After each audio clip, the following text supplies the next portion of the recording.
Welcome again. My name is Alex R. Wagner, also known as the real Alex Wagner, not that crazy one on MSNBC you see all the time. I am Alex Wagner, and guess what? Today, we're streaming in 4 more platforms. Mostly just some Facebook feeds. We're still working on that TikTok and that Instagram, but they seem very shady with the way in which they have their stream keys set up. So even though they have fundamental growth, it doesn't seem like that's going to be something that we're able to experience. So anyway, without further ado, this is episode 8 of Chaos Corner. I'm your host, Alex Wagner. And we're going to look at some crazy stuff today, okay? Actually, not really crazy. The clips aren't all that crazy, but we do need to start today by explaining what has gone down in the Mexico, our neighbors in New Mexico. So, as you all probably know at this point, in the wee hours of the night on Friday, coming into Saturday morning, we did finally get a new House Speaker. The Republicans were able to vote unanimously for the new House Speaker after a 6-person holdout where Matt Gaetz apparently got in a fight. But when you watch the clip, you're like, this guy just got facepalmed by somebody being overdramatic. That's about all that happened there. But it's been escalated and escalated and escalated again. Oh my God. This Alabama fella is trying to start some UFC stuff with Matt Gaetz. And it's just not true. There was just a facepalm by somebody being over dramatic, trying to hold him back as he yelled at someone. I don't think these guys were going to fight. But seeing as how they finally all agreed, and they all agreed just in time for Joe Biden to visit the border, I think that's good enough for a clap. Yeah. Congratulations, Republicans. You finished bickering and fighting with each other just in time for Joe Biden to come and visit the border. But unfortunately for the rest of the Republicans looking for a fiasco from Biden, it doesn't seem like they'll get it. Because at the end of the day, Joe Biden is actually cleaning up the border before he makes his way there. It's very interesting what's gone down in Mexico over the last 4 to 5 days. We've seen El Chapo's son be imprisoned by, I guess, the anti-cartel government. I didn't know that the cartel didn't own the Mexican government, and I didn't know that they could arrest a El Chapo man, but they did. They arrested El Chapo's son, and the second that they did, there was explosions and fighting everywhere. Not a lot of coverage on this. I think it's because a lot of people are scared. I will admittedly say I am scared of the cartel as well. Cartel, I'm in Florida. Don't come and attack me. I fully support the cartel. Why? Because there's a lot of governments that are completely shady and corrupt these days. And I find it very interesting that you can support the cartel.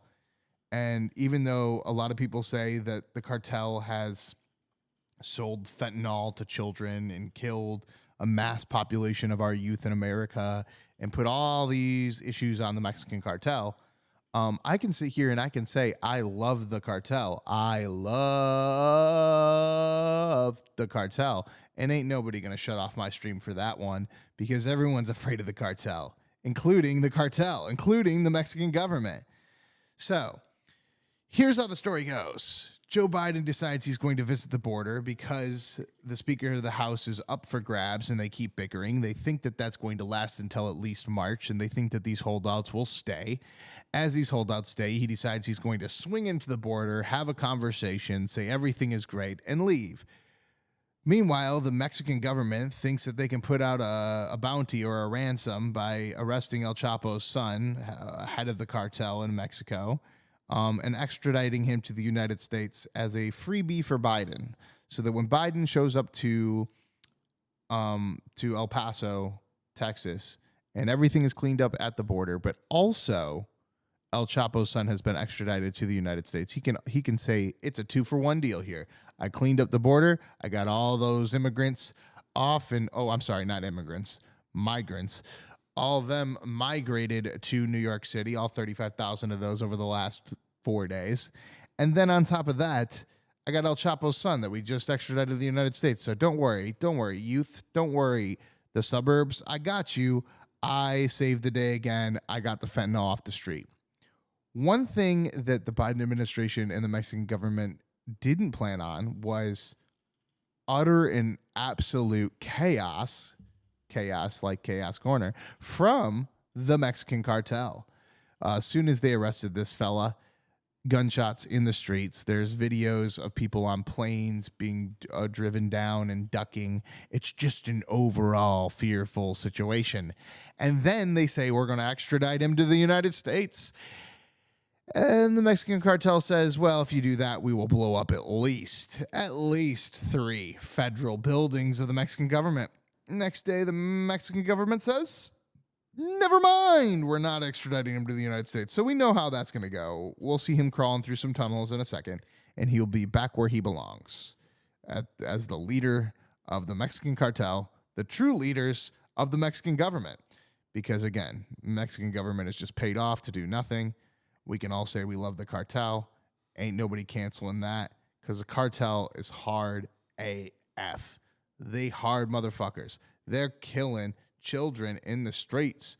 Dr. Phil is after their ass, and they still can't stop them. And that's the cartel.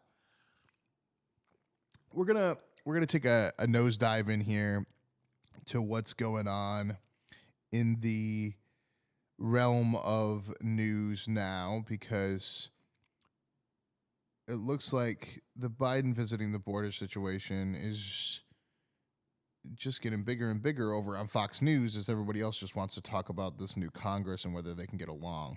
But the big issue today is Mexico and Biden visiting the border.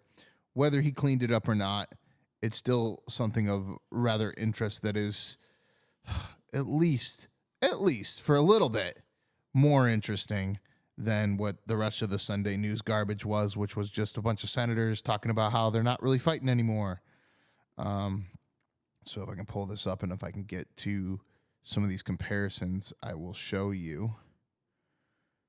But I don't know if we're going to get to it or not. Here we go. Let's see what we got here. No, is it not going to go? We have some issues with some of these apps and whether they want to work third party. They're always trying to block the content creators from commenting on the content. I'm just over here just trying to comment on Fox News, and y'all trying to stop it from happening, trying to stop me in my tracks. But I'm determined, and I'm going to try it one more time here. Got a Fox News Sunday. It's looking like they're just not going to let me do it. They're not going to let me do it, people. But basically, there's a photo I wanted to show everyone that is watching, but I guess I can describe it for all of the listeners instead. And for all of you watching. On Tuesday afternoon, there were roughly 35,000 migrants camped out on the streets of El Paso. There was an activist group that sent in photos to Fox News called El Paso Matters. And they sent in these photos of people sleeping on the streets. 2 days later, on Thursday of this week, that same independent organization, activist group, I don't know what they are, if it's just a person, if it's a credit, what it is, but they sent in photos of those same streets absolutely and 100% completely empty. It's one thing to fix the problems that you are a part of. It's another thing to make them disappear so you can act as though they don't exist. So it will be interesting to see what Joe Biden does say later today. We will definitely cover that tomorrow on this show. But I don't know what he's going to be able to say, because he can't tout that they extradited the criminal kingpin to his country because they caved on that. And he also can't really brag about fixing the border when he just had to spend an entire week cleaning it up just for the speech. So I don't know exactly what he's going to be announcing or what he's going to be doing. If I was part of Joe Biden's PR team, I would have done this much differently. The concept here of visiting the border is to show your compassion for humanity, to show that you are not a part of the problem, but that you are a part of the solution, that you can figure out what's going on at the border and you can help them all fucking go somewhere else or do whatever. By eliminating all of the people on the streets, all of the conflicts that we've currently seen from all of the people that are begging Joe Biden to visit the border, he leaves himself no choice but to say that the border is under control, which in America we all know is not the case. I know I don't want to be spending my whole Sunday talking about the border either, but what else do we have? All right. Damar Hamlin is alive and well, so that story's over. We already caught the serial killer guy in the middle of the snow of nowhere. And then you're over here saying, oh, let's talk to a bunch of white guy senators about why they didn't vote for a guy and then they finally voted for a guy. Or we can talk about the border. So I guess today we're going to talk about the border because it's very funny to me that they did sign that bill. Or they did sign, or not sign, they did vote. Kevin McCarthy in unanimously by midnight on Saturday. Because I think, 24 hours later, Joe Biden's visiting the border. He was trying to keep this thing under wraps. And now all eyes are on him, including ABC, NBC, CBS, CNN, and the rest of the gang. So no one has a story today. They're all trying to talk about how dysfunctional the government's going to be with this new Speaker of the House, but at the same time, that's not really a fun or interesting story. So the only thing that anyone has to latch on to once he gets on stage and does this speech is this story. So by making everyone go away and not being able to show compassion, not being able to shake hands with migrants, not being able to say, hey, look, I can do this differently than Ron DeSantis. I can do this differently than Greg Abbott. No. He's going to clear everyone out and walk through Hooverville, essentially, without any of the Hoover tents. Can you imagine if Hoover did that? If they were like, we're gonna go and visit Hooverville, but we're gonna pull everybody out first, and we're gonna walk through. They'd be like, wow, look at this really nice park that we created this weekend. And that's what I feel like is kind of gonna happen here today in Joe Biden land when he gets on that stage. But because there's no other story to cover, the rest of the media is going to latch on to the fact that this is going to look weird. It's going to look weird for him to go on stage in El Paso, Texas, where he has never been, and look around a clean area that has been wiped out for him, and look the Mexican and cartel governments. I'm calling the cartel a government. They are a government. Love the cartel. Love you so much. Not associated, but love the cartel. And he's going to see the cartel and the Mexican government, and he's going to look them in the eye, and he's going to go, I'm a sellout. I have no control here. I'm the president of the United States. I cave to the cartel. This is a nice, clean area for me to do a speech in. Everyone that moved from Ecuador over to the United States is currently living in New York, so I should have just visited New York now, but I'm here in El Paso, Cinco de Mayo, yo, says some other words in Spanish, and makes himself feel better like any Democrat does. So that was my Sunday rant today. That was the top of the story, all right? And I did want to show you guys those side-by-side comparison photos. Maybe I can pull them up online. Maybe I can just see this through and through on the interwebs. El Paso cleanup photos. I mean, it's definitely going to be like some New York Post shit that they're going to post here. Cleans up migrant camps before Joe Biden's order. Do we got the side-by-side? Because that side-by-side that Fox News was running with this morning was very interesting. We already have it coming out from the New York Post. New York Post has the title, El Paso cleans up migrant camps before Joe Biden visits the border.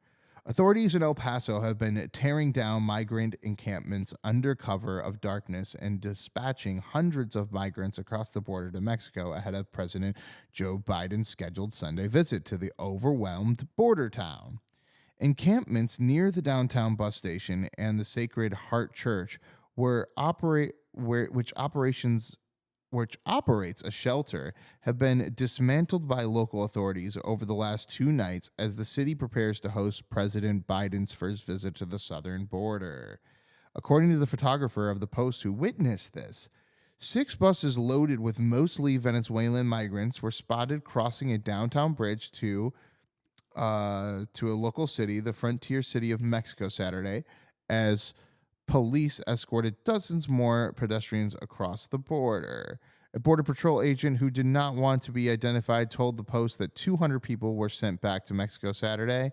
People are saying that if you are out in the streets, the Border Patrol will get you and deport you because the president is coming to El Paso, and they don't want to show him the reality of things, said Maria Rodriguez, 23, from Venezuela, who told the Post she had been living in a dumpster in El Paso for the last 3 days.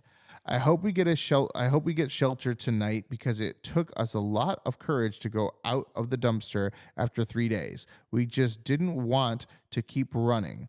All we were asking is for the chance to be able to sleep inside. It's pretty cold.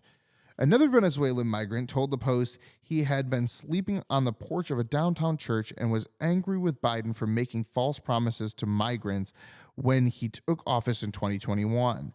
I really think politicians are playing with us, said Juan Agriguez, 21. Both side, Democrats and Republicans, we are props to them because, like Biden, he first said he wanted to help us, and then he shut the border down, and we can't find a way to get legally into this country. Critics slammed El Paso authorities for trying to sanitize the chaos ahead of Biden's visit. El Paso being cleaned up as if nothing unusual ever happened there, just in time for the Bidens to visit the border, tweeted the Border Patrol Union. We suggest landing in Des Moines, Iowa, and telling him it's El Paso. He'll never know the difference at this point. That's from the Union of the Border Patrol, saying the way they cleaned this thing up overnight, it's no different than visiting Iowa now at this point. So I don't know what's going to happen because I thought that he was going to get away with all this because the House was still up for grabs. But now that Kevin McCarthy is officially our new speaker, and we've had over 24 hours to kind of lay on that news. Yes, the Sunday news did cover it. But after today's speech, the only thing to talk about for the rest of this week is going to be the border. And I don't think that this speech is going to look good for him if it's clean. I think the only way he was going to escape this is if he went down there and he did the democratic compassion thing of walking the streets and shaking hands. But in today's society, we don't do that. We don't interact with anybody. We're very privileged politicians. But are you ready? You ready for the chaos of the chaos corner? We're going to put us into that corner box on the left-hand side. We're going to roll through some videos that we pulled of different hit clips that have happened through the Sunday news programs and early into the wee hours of the morning. And we will see where the information lies at the end of this. Time for the Chaos Corner. Oh, wait.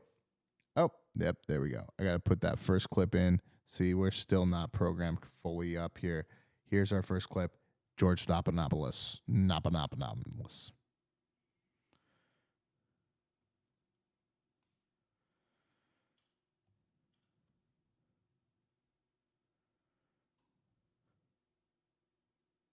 You don't. Here we go. Back in November, he suggested that you might be impeached if you don't resign. Here's what he said. If Secretary Mayorkas does not resign, House Republicans will investigate every order, every action, and every failure. Will determine whether we can begin impeachment inquiry. What's your response to the Speaker? I am joining the president today on his visit to El Paso, Texas. I've been to the border quite a number of times. I'm joining the president at the North American Leaders Summit in Mexico City to work with our partners in Mexico and Canada to address the security of the homeland. I've got a lot of work to do. I'm proud to do it alongside 250,000 incredibly dedicated and talented individuals in the Department of Homeland Security, and I'm going to continue to do my work. So you have no intention of resigning? I do not. I've got a lot of work to do, and we're going to do it. Okay, so he's not going to resign. Oh, whoa, breaking news. Why? Because he's never going to be able to be impeached because guess who controls the Senate still? Democrats. So it doesn't really matter how fucking shitty he's doing at his job. He can just keep being a giant walking penis condom looking person and do whatever those weird eyebrows do. I mean, tell me, come on, tell me. Weird eyebrows, right? Weird ass eyebrows. Exactly. Interesting thing there, though, is that he was saying that he's going to go with Joe Biden to Mexico City for security. I don't know if that's going to get canceled, but, you know, we here in America, we love the cartel, and the cartel kind of controls Mexico City right now. So I don't know what you're going to do there. But it's going to get wild if Joe Biden decides he's going to go to Mexico City while they still have El Chapo's son. And they're not going to let him go. So I think that this El Chapo's son thing is going to go away. I think that they're going to let him go very quickly because they have this meeting. I don't know when that meeting takes place in Mexico City, but that's going to be quite interesting to see the security involved in that one. All right, now for our next clip. Texas Governor, we saw Greg Abbott in the piece there. He calls this a Band-Aid, and he says you need to be adding more funding and resources to border enforcement right now.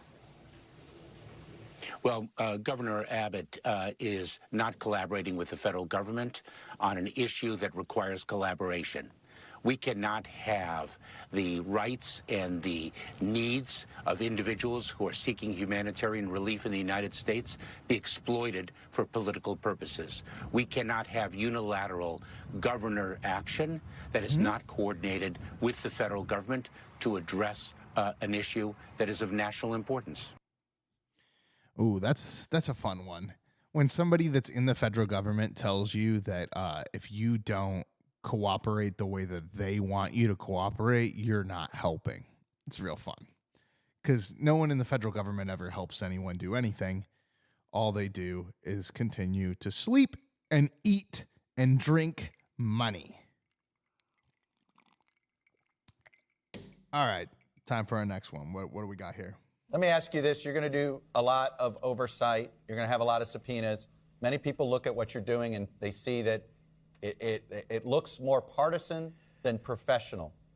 Tell me how you're going to try to departisanize an investigation, or do you expect it to be partisan?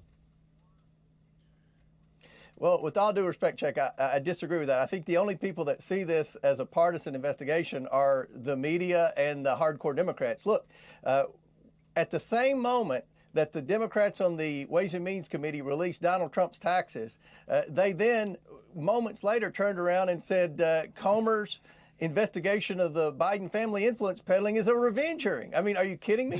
Look, a Harvard poll just came out and said 65% of the Americans believe that the contents of Hunter Biden's laptop should be investigated. But let me be clear, we're not investigating Hunter Biden, we're investigating Joe Biden.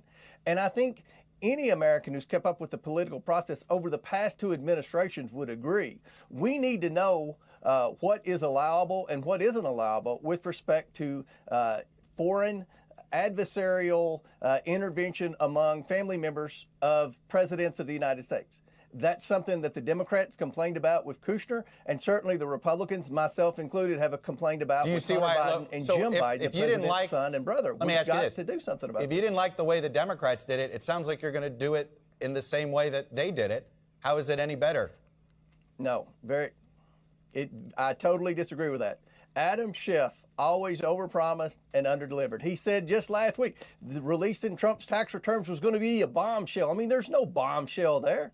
There's nothing there. Anyway, I've served on a bank board for over a decade. There's never been a developer that's paid a lot of federal income tax because of depreciation and tax credits and things like that. If the Democrats want to make people like Donald Trump pay taxes, they need to change the tax code, not the tax rate, the tax code. But with respect to what we're doing, everything that we're have requested. We have evidence to back up. There are emails and text messages that show Hunter Biden complaining about having to spend so much money keeping his dad up. I mean, that's a concern because Hunter Biden's only source of income were from our adversaries in China and Russia for influence peddling. So this is something that we should look into. This isn't political. We want to know, was the president truthful when he said he didn't have any knowledge or involvement of his family's shady business dealings? Once we determine that, we'll move on. It's really shady. The way that Chuck Todd is responding to that is pretty damn shady.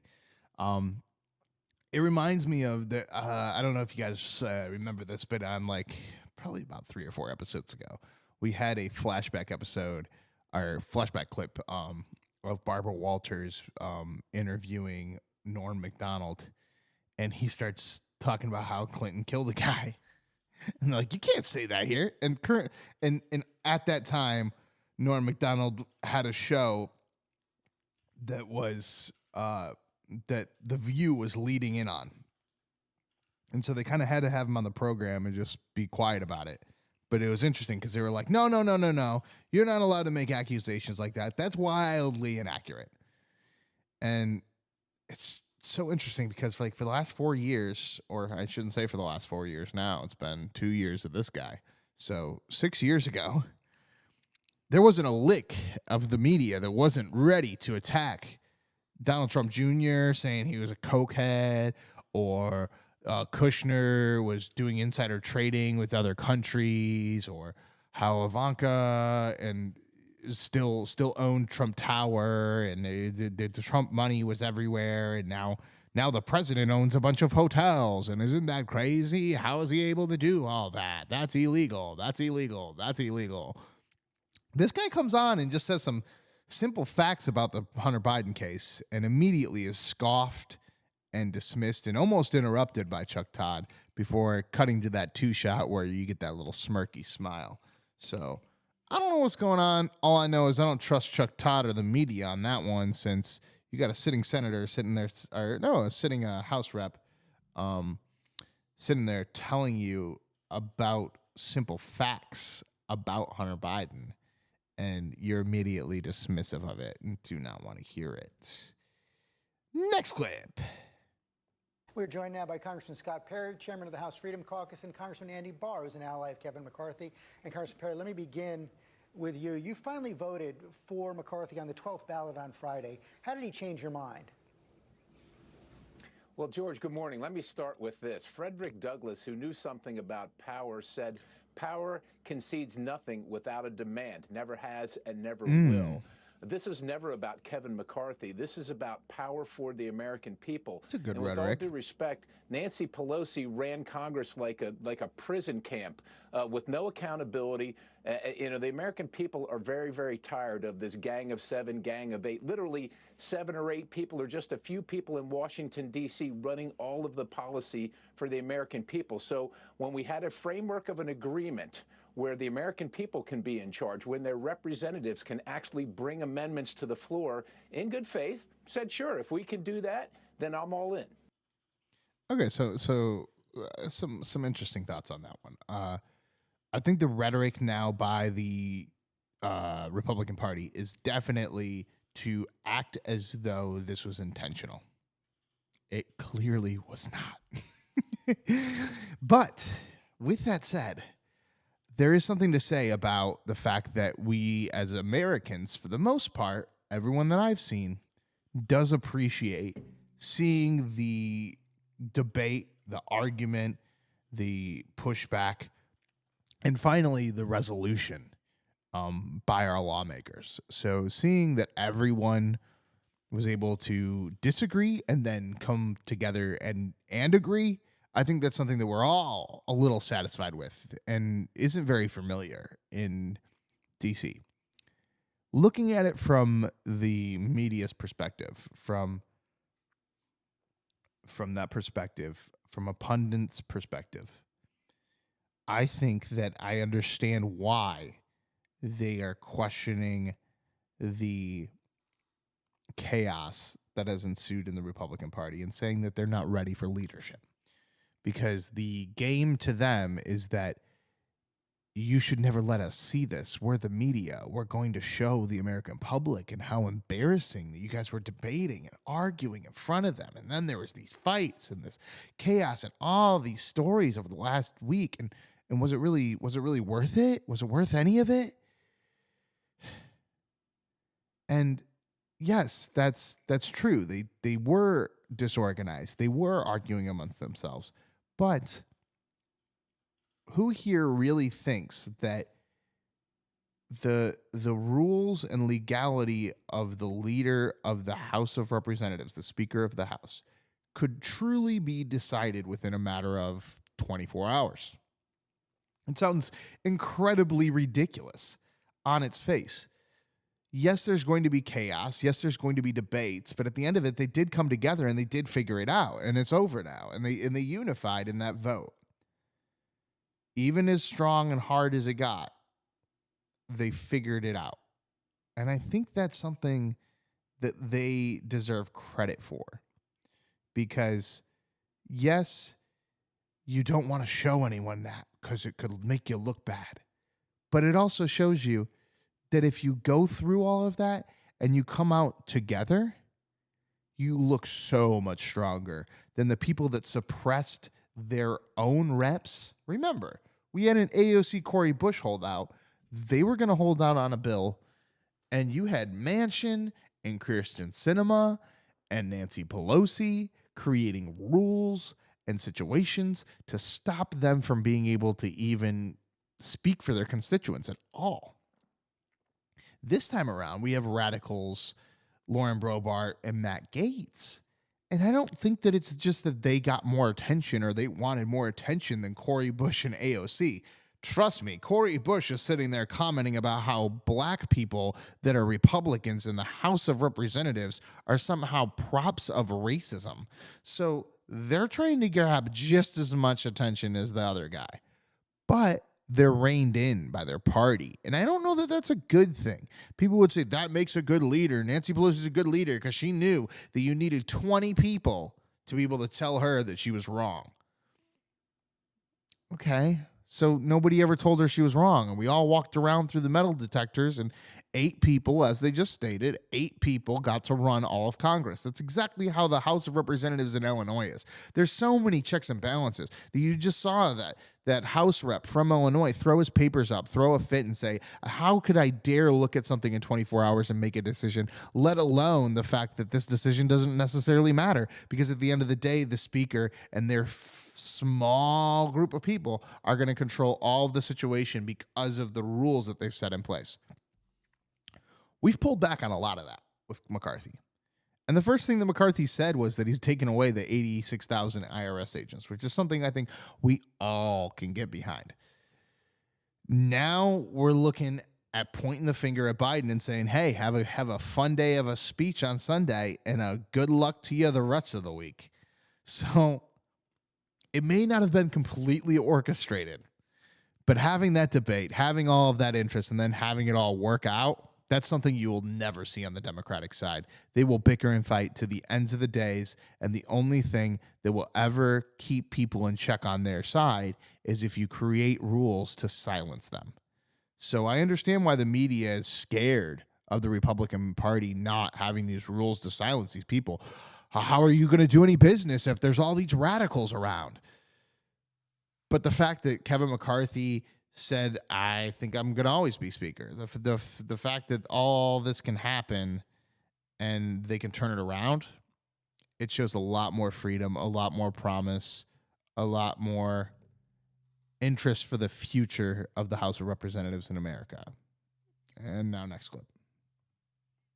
Hillary Clinton, our favorite, of course, she's joining Columbia University, as a professor and presidential fellow. I wonder if she's going to talk about Russia and like the history of, I mean, she's an expert on it and all that stuff. Maybe she'll talk about video recordings and PP tapes too. Who the hell knows? Maybe. I mean, she's going to be, it's in the Foreign Affairs and Global Studies Department. Oh, no. Maybe she'll give a lesson on Benghazi and how to abandon ambassadors. Maybe she'll give a lesson on Libya, how to implode and destroy an entire country. Maybe a lesson on destabilizing Iraq and Syria so that you let ISIS right back in there. Take your pick on the lessons she will impart on these wise future globalists, so they too can tarnish America's image on the world stage and make us less secure while enriching themselves. What did I miss? One out. Maybe she'll give us a lesson on how we sell uranium internationally to foreign nuclear-powered enemies of the United States. I'm just saying. I'm just gonna. She might as well put that in the curriculum too. Throw it in Uranium there. One and those Credit. companies. Extra credit. Extra credit. Two conservative dudes seeing that Hillary Clinton is going to be a professor in Columbia and having no jokes. They're really reaching. They're trying to find them all, trying to get them all. Don't have a single one that lands. But I do agree. It's very interesting to see Hillary Clinton being a fucking professor. I wouldn't want to be in that class. I'll tell you that. Can you imagine? Like, do you pass the class if you wear a Let's Go Brandon t-shirt, or do you just disappear? Like, as a person, do you just like disappear? The answer is probably disappear. Anyway, next clip. You know, there were a lot of Republicans arguing what you were arguing on the campaign trail, and particularly in Senate races, but in many House races, they got rejected at the ballot box. Does the fact that voters rejected many members that share your point of view and at all impact on the fact that maybe you just need to go out there and campaign more, that you can't sort of hold a chamber hostage because you're not getting your way? I think Democrats have gotten their way with great success. And I don't think your read of the election is right, Chuck. I think what people were looking for is, Republican voters in particular, is they wanted to be convinced that Republicans had conviction about what was being sold to them. They were uncertain about that. Now, I also don't disagree that at the margin, people want to have elected officials, they want their candidates, including Republican candidates, to exercise mature and reasoned judgment. But that doesn't mean to lie down and be rolled over by Democrats, whether they're in the majority or the minority. And so my view is we've had an opportunity to take a hard look at each other in the Republican conference over the course of this past week. Folks in the media constantly said, oh, it's dysfunction and chaos. No, it was deciding the most important questions about how this Congress is going to proceed, and we accomplished an enormous amount. As one very sophisticated person in this area observed, this agreement we received is transformational for Congress, and we're going to have a great and productive Congress. Bottom line, do you trust Kevin McCarthy, or do you simply trust what you've seen on paper? I think Kevin McCarthy is an extraordinarily talented leader. He will, with all of this having been laid down, I'm confident that we're going to, under his leadership, accomplish a great deal for the American people. So a whole lot of nothing in that one. I don't know what that was all about. A whole lot of nothing. And since we've last spoken to you, obviously it's come out that the US has extended their ban on unvaccinated non-citizens until April.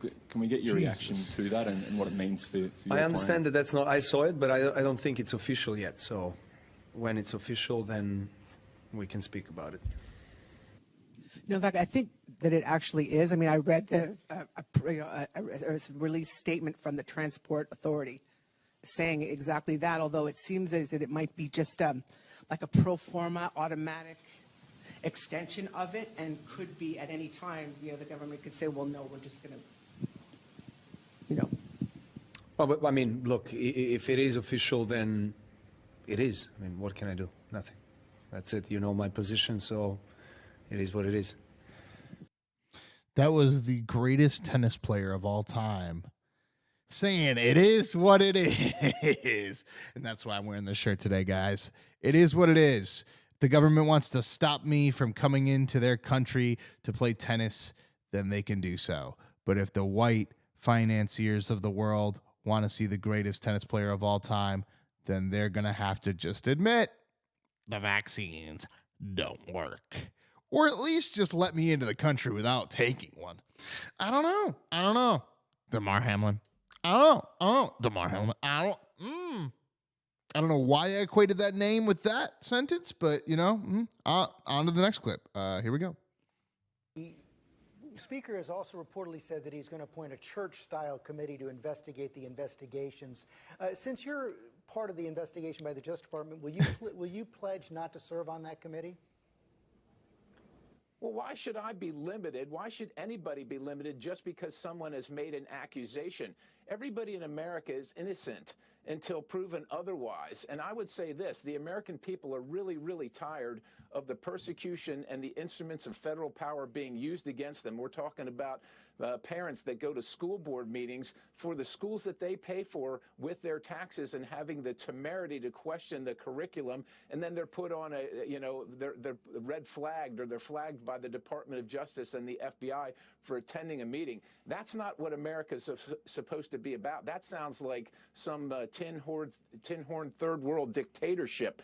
Sure, we're going to investigate, and we need to. We need to make sure that these agencies aren't running amok and aren't out of control, which clearly they are. Doesn't that pose a conflict to you, since you're also part of the investigation? So should everybody in Congress that disagrees with somebody be barred from doing the oversight and investigative powers that Congress has? That's our charge. And again, that's appropriate for every single member, regardless of what accusations are made. I get accused of all kinds of things every single day, as does every member that serves in the public eye. But that doesn't stop you from doing your job. It is our duty, and it is my duty. Okay. I mean, I don't know about the defense of that. I think George Stephanopoulos' question was pretty damn valid there, which is if you're investigating something, how can you be on the team that's investigating the investigation? I don't know. That sounds weird. And your defense of it is like, why should I not? Why should I not investigate myself? That's not fair. I'm not guilty. Never said you were, sir. But if you're on the team for OJ, I don't expect you to convict OJ. So, I don't know. Sounds pretty fucking dumb. Well, I don't doubt that they're going to bring up legislation to push forward a national abortion ban. Who is this lady? She keeps getting shown now. Or perhaps white-haired crazy lady from Boston. When it comes to Medicare, but those aren't the issues they talked about. They talked about, balancing the budget. They talked about opening up the process. Some Democrats that I've talked to like some of the concessions that the rebels like Chip Roy exacted. They support liberalizing the process for amendments, for allowing more people to add amendments for the appropriations process. They should. Is it possible that some of what happened here might ultimately be good for the American people? No, never. What we are seeing here is that when they talk about process, that is a smokescreen. What none of the representatives you just had on would take on is that they've already put this out there. This is their written agenda that they had put forward during the midterms, that they are going to use the debt ceiling as leverage to take American seniors hostage. This is their plan. They voted to raise the debt ceiling 3 times under the Trump administration. This is all about forcing us to make cuts to Social Security, where the hard-earned earnings of Americans reside, and Medicare, so that they can, enact that in the middle of a crisis. That is taking our seniors hostage. We have to be clear about this. And all the talk about process and amendments and germaneness, that is cover for what they're really trying to do, which is dismantle the equities of our economy and to make sure that their billionaire buddies continue to thrive at the expense of hardworking American families. Yeah, Jake Tapper wasn't having any of that one, but that was... What? Okay. Hey, ma'am, do you think that, having independent liberties where you can have checks and balances inside of the House of Representatives is a good thing? No, because Here's why. They're going to stop the budget, and the only reason they're stopping the budget is because Joe Biden is president, and when they stop the budget, then we have to cut Medicare. So basically, they're holding old people hostage. You know, the only people that are watching this network on a Sunday, they're holding them hostage. And the only people that get money now are just rich people. That's it. That's their game, just to make us all look bad. Okay. We're just learning some of the promises McCarthy made, capping spending at 2022 levels for fiscal year 2024, whoop, whoop.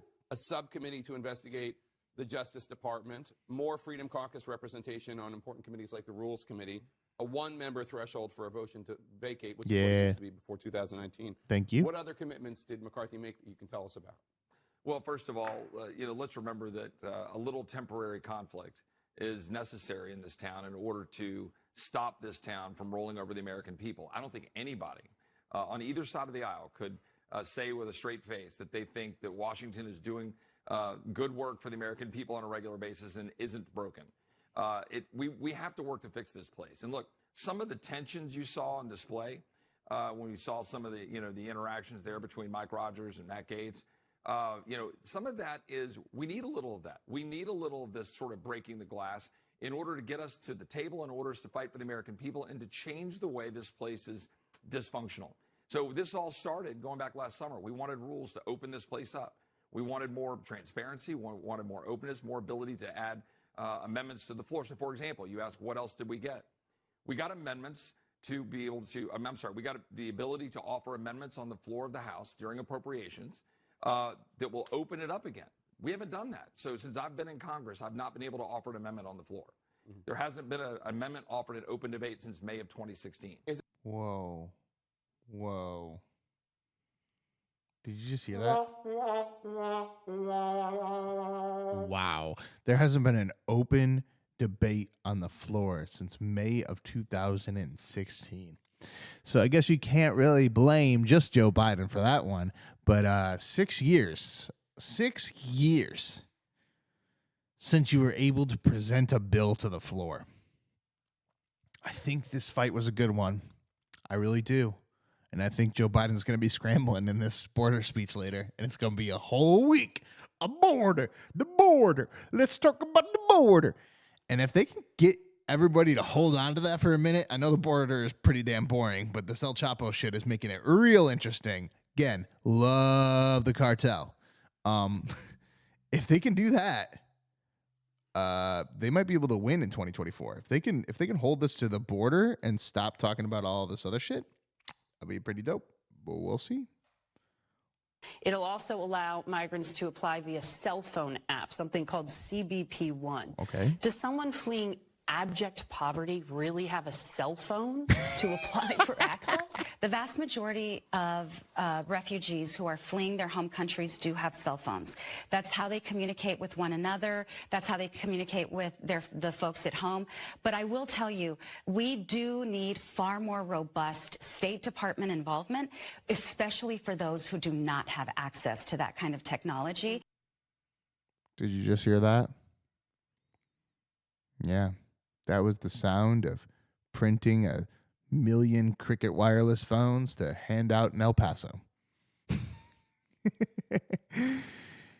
you think somebody in poverty has a cell phone? Well, actually, they do. But if they don't, it's our responsibility as the Joe Biden administration to give them a cell phone so that they can open up this app and they can get coverage. Coverage of what, you ask? I don't know. Meanwhile, the Republicans are holding Medicare and all of the senior citizens hostage by allowing an individual to propose a bill, by allowing an individual to say the speaker isn't doing well, by allowing an individual to be on a subcommittee where they investigate the federal government for stealing tax money. Remember, this is the same government that, had like $30 billion in PPP loans just disappear. We'll find them. Don't you worry. But if it was the cartel that stole that money, we love the cartel. So that's that. Joining us is one of the 12 people who is going to get the presidential citizens. Oh, this is medal today. crazy. That is seen in law This enforcement neck analyst Michael tattooed Fanone, who is a freaking former loser. Metropolitan Police officer, and obviously Only the one author not to of commit Hold the Line, suicide on January Insurrection, 6th. Decided to write a One book Comp's about Battle being for a America's pussy. I wonder what it's like. Hold the line. I'm a pussy. Like, what were you thinking when you were coming over here today? I was thinking it's really early in the morning. But really, you know what I mean. It has to be strange to be back here 2 years later. Dude's like, in a it's way, early. I'm tired of coming back here. Yeah. I'm frustrated Then at don't. the lack of accountability for those that were responsible for orchestrating Yeah, me the too. attack on our Capitol on Yep. January 6th. I'm not You know, talking we're about 2 Republicans years either. out. And while, we've cycled a lot of individuals through the criminal justice system that participated in the attack, Donald Trump is still walking around a free man. Okay, so again, I would love for an investigation into January 6th as well, because I would love to know how the FBI pulled this thing off. But at the same time, Ray Epps. Why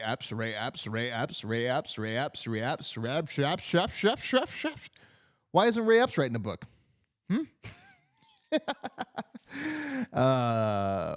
I would love to know why you interviewed Ali Alexander behind closed doors. I would love to know why you interviewed Nick Fuentes behind closed doors.